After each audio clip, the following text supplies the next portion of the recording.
السلام عليكم ورحمة الله وبركاته. kusoo dhawaada asxaabta muuqaal cusub. muuqaalkani maanta waxaan isla eegi doonaa Google Drive. Haddaba waa maxay Google Drive? Sideena loo isticmaalaa Google Drive? muuqaalkeena maanta intaas ayaan ku baran doonaa. Daawasho wanaagsan. haddii aan ku horumarno waa maxay Google Drive? Horta Google Drive waa application aad ku keydsan kartid xogtaada ama faylashaada. haddii aad u baahatidna in aad asxaabtaada ama dadka kale aad la wadaagtid, aad si fudud aad ula wadaagi kartid xogta aad gashatay meeshaas. sidaan ognahay ama aan magac ka dareemayno, Google Drive horta waxaa iska leh kambaniga Google. waxaad ku isticmaali kartaa marka abkaasi ama aad ku soo degsan kartaa any operating system kasta. hadduu computerkaaga Windows yahay ama Mac oo yahay, intaba waa ku isticmaali kartaa waana heli kartaa. haddii aad taleefanka isticmaalaysid sida taleefan operating systemkiisa oo yahay Android oo kale, waxaad ka heli kartaa Play Store-ka ama waxoo la socdaaba default apps-ka oo taleefanka lagu keenayo kooga hore. hadduu uu yahay taleefankaaga iOS operating system-ku ku shaqeeya sida taleefanada Apple-ka oo kale, waxaad ka heli kartaa marka App Store-ka ama taleefanka ayaa si default loogu keenaa. laakiin ma u badnaan saan filayo Apple-ka in lagu keeno soo default ah. haddaba Google Drive wuxuu leeyahay storage oo free ah oo gaari kara 15 GB. haddii aad u baahatid marka intaasi in ka badan, waxaad dhiibaysaa lacag yar intee dhan tahay baahidaada adiga aad taqaan markaasi, laakiin lacag yar oo fee ah iska dhiibaysaa ama bilaa ama sanadlaa. haddaba waxaan hore ugu soo dhawaajinay videoga gudihiisa in aan ku keedsan karno faylasheena. fayl noocee waa macnaha in aan jilciyo ayaan rabaa. faylasha waxay ka kooban yihiin aad ku keedsan kartid horta dhammaan wixii la xiriira documents. si kale haddaan u dhaho, dhammaan Microsoft Office waxyaabaha faylasha lagu create gareeyo, hadduu ahaa lahay PowerPoint, hadduu ahaa lahay Word caadi oo document ah, hadduu ahaa lahay spreadsheet ama Excel, dhammaantooda documents oo dhan waad ku keedsan kartaa. waxaad kaloo ku keedsan kartaa apps-ka oo apps-ka caadiga ah. waxaad kaloo aad ku keedsan kartaa halkaasi sida sawirada, muuqaalada iyo maqalka xataa waad ku keedsan kartaa. haddii aan u gudubno marka sideen u isticmaalaa Google Drive, waxaad soo furanaysaa horta browserka. markaad soo furatid, haddii aad Gmail account aad leedahay, Gmail account-kaaga ayaad gelinaysaa. haddii aadan lahayn mid cusub ayaad samaysanaysaa oo halkan ayaad taabanaysaa create ayaad leedahay. marka anaga already waa leenahay Gmail-keena ayaan gishanaynaa. markaad gelisid Gmail-kaaga, waxaa ku soo muuqanaya marka shaashad sidaan oo kala. markaad inta joogtid, waxaad soo geli kartaa marka halkaani file ama folder, labadooda mid ka aragtid ayaad soo geli kartaa. haddaba marka si aan file aan u soo geliyo, waxaan tagayaa halkan oo new ku qoran tahay ayaan tagayaa. kadib waad taabanaysaa sida aad ka aragtaan file upload iyo waxaa ku qoran folder upload. marka mid ka aragtid ayaad dooranaysaa. ani hadda waxaan dooranayaa marka file. waxaan rabaa inaan file soo geliyo. kanoo kale ii soo geli. waa kana marka faylka aan soo geliyay sida aad shaashada ka aragtaan. haddii aan marka faylka aan taabto, waxaa meeshaan ka soo muuqanaa marka icons cusub. waan baran doonaa ayagana waxay yihiin. Google Drive-ka waxaa kaloo aad ku create gareyn kartaa ama aad ku abuuran kartaa fayl cusub. halkaan oo kale waxaa ku qoran Google Doc oo ula jeedo oo la mid ah Microsoft Word. waad aragtaan meeshaan waxaa ku qoran Google Sheet oo la mid ah Excel-ka iyo Google Slide oo la mid ah PowerPoint-ga. haddaba marka intaani ayaad markaad halkaan joogto ayaad samaysan kartaa ayagoo cusub. markaan arrowgan aad taabto, waxaa ii soo baxaya laba option midkooda inaan taabto. ima inaan dhaho blank document oo aan naqano document cadaan ah, iyo inaan isticmaalno template. okay, hadda waxaan taabanayaa marka blank document oo document cusub aan rabaa inaan meesha ku abuurto. haddaba waxaan taabanayaa qaybta bidix kor ee ku qoran untitled document. halkaas ayaa waxaan ku qorayaa marka magaca documentiga sida tijaabo ayaan u bixiyo. kadib enter ayaan leeyahay. kadib waxaan leeyahay marka close.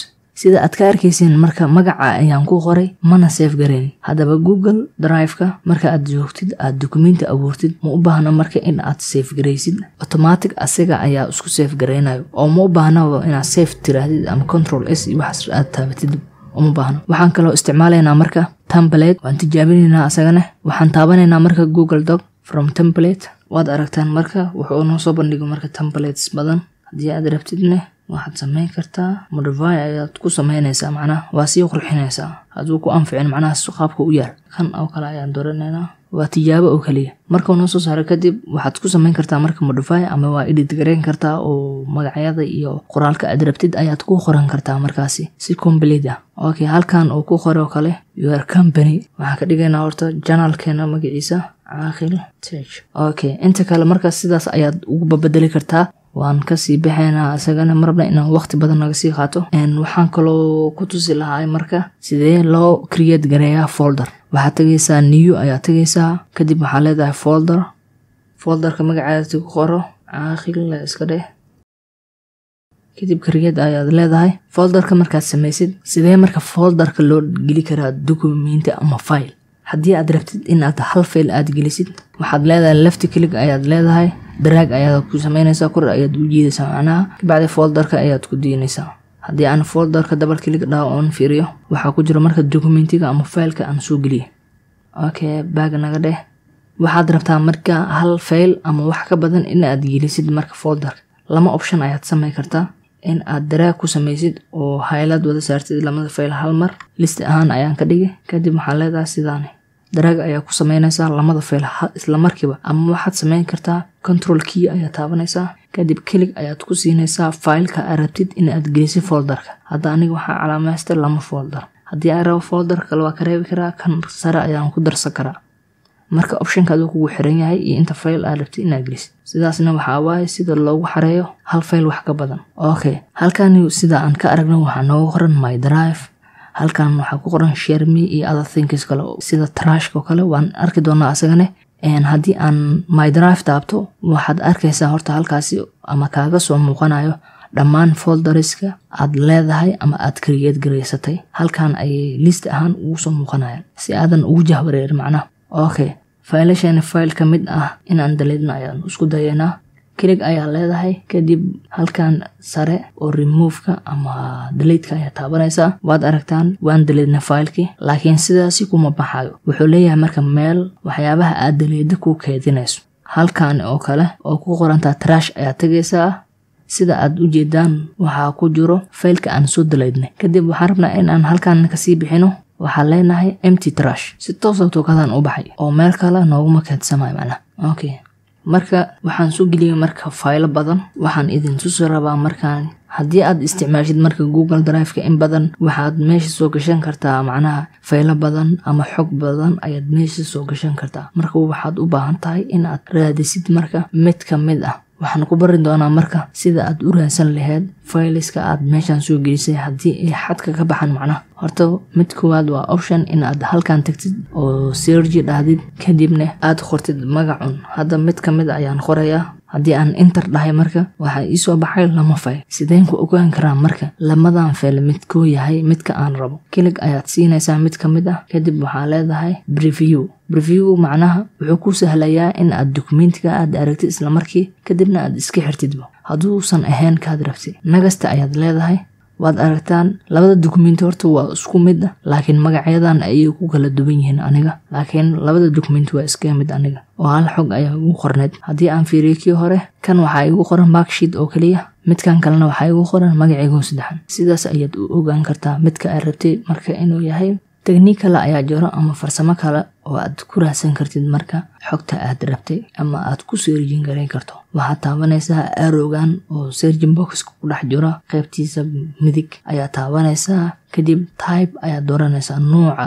hadda waxaa u badan aniga waxaan soo gelinay spreadsheet oo excel loola jeedo. honor me ayaan leenahay. timeka ayaad halkan ka dooranaysaa marka timeka aad soo gelisay today leeyahay meeshan oo maxaa yeelay waxyaabaha ugu badan maanta ayaa soo geli karna. hadda bacdi search ayaa leeyahay. marka sidaasna waa u raadsan kartaa. haddii aad 2 week ka hore aad soo gelisay meesha aan today ka dhahay ayaad ka bedeli kartaa sida tan oo kale ama 2 week ama year ama waqti walba aad soo gelisay last 90 days oo kale ada ayay kugu xirantaa. marka sida aad u raadsan lahayd marka waa technique-gaas intaas ayuu ka caawinayaa.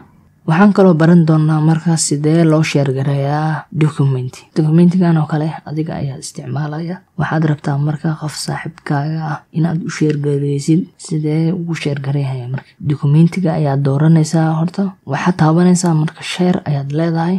halkan ayaad kusoo daraysaa marka akoonka aad rabtid in aad u share gareysid faylkaasi. Kadib halkan ayaad taabanaysaa marka oo editor ay ku qoran tahay. wuxuu kusoo bandhigayaa marka 3 option midkood inaad dooratid adiga, inaad viewer aad tirahdid oo qofkani documentiga oo fiiriyo oo kaliya, inaad commenter aad tirahdid oo documentiga inuu qofka ka jeegareeyo camal ayaad rabtaa, waad u diraysaa commenter ayaad leedahay, bas commenter oo kaliya ayaad leedahay. kadib send ayaad u leedahay. kadib qofkaasi documentiga error oo ku arko kale ayuu comment kugu soo reebayaa. haddii kale waxaad leedahay editor ka dhig, ama qofka edit ayuu kusoo sameynaya documentiga oo waxyaabihi ku qornaa macna waxyaabo kale ayuu ka bedelayaa, macnaha awood ayuu u yeelanayaa marka inuu documentiga edit gareeyo kale. marka anaga hadda waxaan dhahayna commenter, waxaan rabnaa inuu qofkan jeegareeyo oo kaliya, kadibna oo noogu soo celiyo. marka inta waxaad ku qoran kartaa note yar, ama waxaad leedahay qofka messenger aad u diri lahayd hadduu spellingka ka fiirinayo, haddii formula laga fiirinayo. hadda